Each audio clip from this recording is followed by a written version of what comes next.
my name is Young Cho. I'm the owner of Twin Spin Entertainment. We are a full-service DJ, sound, lighting, and photo booth company. We're based right here in the Bay Area. We've been in business for a little over 25 years, and we specialize in weddings and corporate events. I'm here today to give you 12 questions that you should be asking every DJ that you interview for your wedding day. So let's get into it. Okay, the first question is, have you ever DJ'd a wedding, and if so, how many? This is probably one of the most important questions you're going to want to ask. The reason being is that DJing a wedding is extremely different than DJing a house party, a school dance, corporate event, nightclub. It takes a lot more detail, a lot more problem solving, a lot more finesse, and you need somebody who has that experience to be able to handle DJing a wedding and knows how to work with vendors, the venue, the bride and groom. So it's extremely important. So make sure they do have extensive experience in DJing a wedding. Again, it's extremely different than any other type of event we do. If you ask a DJ in this industry, they will always tell you that weddings are the most stressful events for us to do. So make sure they have that experience that you need. Next question, do you carry liability insurance? Today, there's a lot of venues that will require your vendors to have liability insurance. So make sure your DJ has full liability coverage for your venues. And even if your venue doesn't require that, it's always good to have a DJ that does have liability insurance. In the event something happens, let's say a speaker falls on somebody or somebody trips over a cable, they've got that insurance to cover them. So make sure they do have liability insurance. How long have you been DJing? That is a question that you want to definitely ask, that I get asked quite often. The reason being is that as DJs, we need to be able to read the crowd. And that's probably one of our number one requests that people get is, can you read a crowd? That's a skill that can't be taught. You can only learn that through years and years of experience of DJing various types of events. So somebody who's been doing this for say 2 or 3 years is not going to be able to know how to read a crowd as well as somebody who's been doing this for 20, 25 years like myself. So make sure you ask them how many years they've been DJing, and it's going to give you some insight as far as their skill level and their experience level as a DJ. Do you carry backup equipment? This is a question that a lot of bride and grooms forget about. We use professional grade equipment, but regardless of how professional, how expensive that equipment is, it still can fail. It doesn't happen often, but it does. So always make sure that the DJ that you talk to, that you want to hire, does carry backup equipment, and ask them what kind of equipment do they carry. The stuff that commonly breaks down typically is cables, speakers, and microphones. Those are probably the top 3 things that break down. Those are also the top 3 most important pieces of equipment that you need for your wedding day. So make sure they always have backup equipment with them. What happens if you're not able to perform at our wedding? Life is unpredictable. Things can happen every day. Does it happen often? No, thank goodness. But it can happen. So you want to ask them, do you have any backup DJs? What do you do in the event that you're not able to perform? Let's say you get in a car accident the day of or the day before, or you're feeling sick. Ask them, what's your plan B in the event you're not able to DJ our wedding? And hopefully they should have somebody who's waiting as a backup DJ ready to go in the event they're not able to do it. But that's definitely important. Something that you want to ask them is, do they have a backup plan in the event they're not able to DJ your wedding? Do you also MC our wedding, and if so, what do you charge?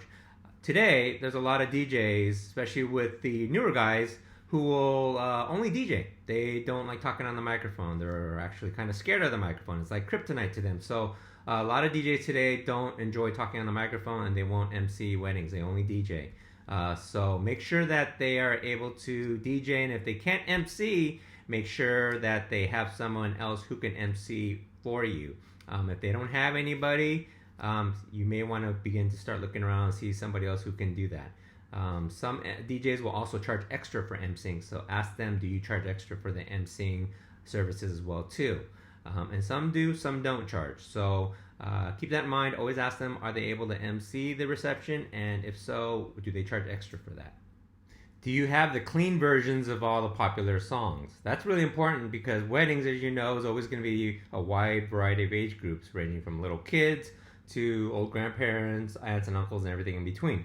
So you want to make sure that the music that the DJ is playing is appropriate for your wedding. So you don't want songs with cuss words or anything like that. So ask them, do you have all the clean versions of the hot popular songs that we want to dance to? The next question I would ask is, what type of music can you mix?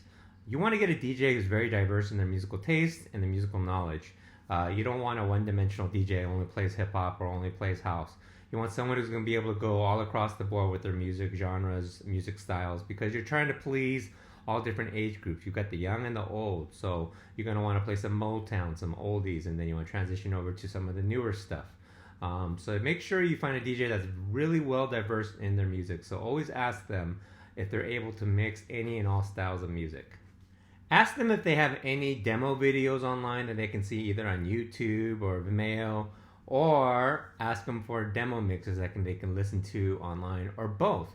It's always a good thing to do because you're going to get a good sense of their style and their capabilities by watching videos and by listening to their demos.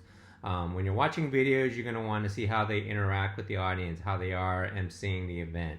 And then when you're listening to their demos, it's also going to give you a good opportunity to listen to their mixes and see how their transitions are, see what type of song selections they choose as well too. So always ask for a mixed demo and see if they have a video demo as well too. Some DJs don't have video demos, but they should at the very least have a lot of mixed demos that they can present to you so you can take a listen.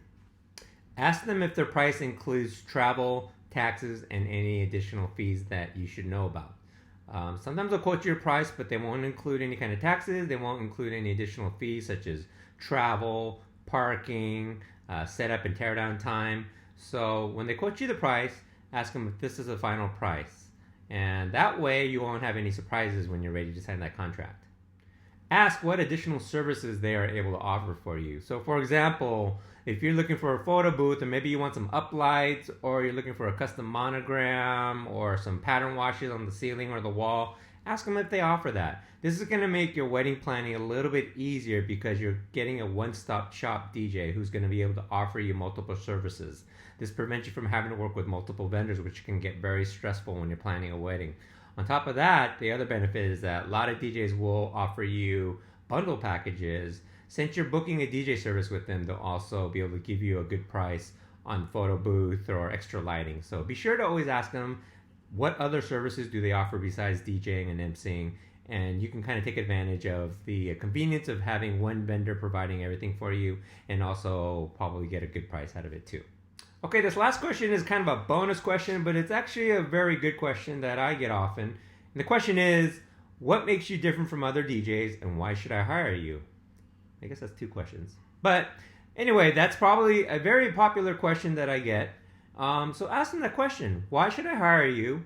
What makes you different? And based on what they tell you, you can kind of make your decision. Now, in the end, I know you're shopping for DJs. Typically, most couples will shop based on price. And that's understandable because weddings are very expensive. But what I always recommend with couples is to find a DJ that's within your budget, hopefully. But more importantly, find a DJ that you're comfortable with. Somebody who you trust, somebody who you click well with, because you're going to work very closely with that person. So get a DJ and an MC if you have to, and somebody who you trust, who you feel comfortable working with. And that way you're going to have that good relationship with them. And it's going to make your wedding day go a lot smoother. So there you have it. 12 questions you should be asking every DJ that you interview. Now, if you have any questions for me personally, you're welcome to reach out to me anytime. You can go to my website, twinspinent.com. That's twinspinent, short for entertainment.com. Other than that, congratulations on your engagement, and I hope to have an opportunity to work with you. God bless. I'll see you next time.